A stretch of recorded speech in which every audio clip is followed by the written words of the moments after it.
Ngayong araw mga guys, dahil tag-ulan na, kaya mag-swimming nga muna kami dito sa may Real Quezon. Kasi day off nga si Germany, kaya niyaya niya akong mag-rides. Sabay nakita ko pa dito si Idol. Wala na nga siyang helmet, wala pa siyang angkas. Aray mo. Kaya sabi ko sa kanya, tara Idol, sumama ka na lang sa amin para meron kaming taga-picture. Hindi mo kasi sinama si Beshi. Wala ka tuloy ka babe time. At birthday nga din pala ngayon ni Idol Rondina. Kaya binilang ko na siya dito ng mga Jollibee. Ayun, meron siyang fried chicken, may spaghetti, merong adobo, meron pa hamburger. May kasama pa nga yan, 2 tipak na kanin. Kaya mapapalaban na naman kami sa food trip. Kaya kung wala kayong ginagawa, ay samahan nyo muna kami dito sa aming trip. Let's go!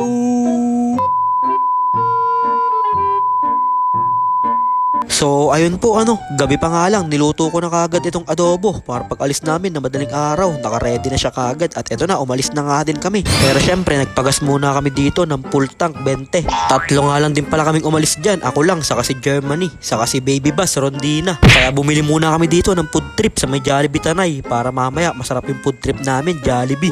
At pagtapos namin bumili, umalis na nga din kami kasi umuulan-ulan na dito, malakas din yung ulan dito sa may Quezon.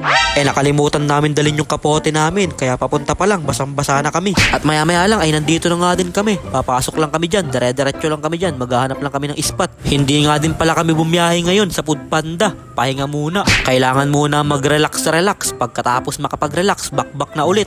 Kaya nagpatuloy na nga din kami dito sa aming paglalakbay para makahanap na kami ng magandang spot. Kaso lang, nakapasok na kami dito sa napuntahan namin na spot pero hindi na namin nabidyuhan. Pero basta dito lang namin napili umispot kasi dito payapa lang, kalmado lang ang paligid. Kaso lang, amihan daw ngayon dito sa Real Quezon. Kaya banlakas nung hangin, saka yung alon, banlakas din. Kaya sabi sa akin dyan, Germany, videohan mo nga muna ako dito, Ninin Vlogs. Maganda yung view dito Tumuturo pa siya, baka manuno ka dyan. Kaya sinet up na nga din namin dito yung upuan, saka yung lamesa, saka yung hammock. Kasi maghahammock trip daw kami kahit umuulan ng malakas. Kaya ayun, kakaset up pa lang namin. Maya-maya lang, biglang bumuhos yung ulan. Buti na lang, mabilis kami magbaklas. Kaya nabaklas kagad namin yung hammock, saka yung mga upuan, naalis kagad namin. Dahil kung hindi ay panigurado basang-basa yun sa ulan. Bigla ba naman bumuhos yung ulan dito na napakalakas. Sabay may nakakilala pa sa atin dito na tropa nating aso. Sabi niya, shoutout sa'yo Ninin Vlogs, pengi naman ako ng food trip nyo. Kaya binigyan ko na nga siya dyan ng kanin, hotdog, saka adobo. Kaso lang bitin pa daw sa kanya yun. Kaya sabi niya,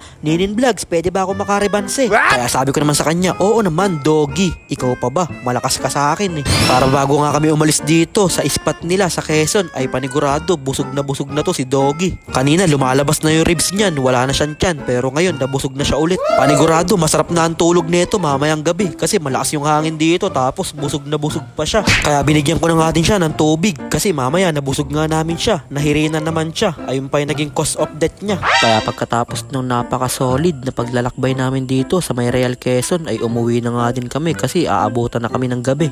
Madaling araw nga kami umalis tapos umuwi din kami ng hapon. Kaya happy birthday ulit kay Baby Bus Rondina. Sana sa susunod na rides natin meron ka ng angkas na jowa. Kasi bang hirap nga mag-rides dito sa Real Quezon. Pag mag-isa ka lang na nasa motor, wala sa'yo yumayakap sa likod, lalamigin ka talaga. Kaya yun lang mga guys, maraming salamat nga po pala sa walang sawang pagsuporta at sa palaging panonood. I-follow nyo na si Ninin Vlogs para sa mga susunod pang vlogs. Mag-ingat po kayo palagi. Bye bye yo!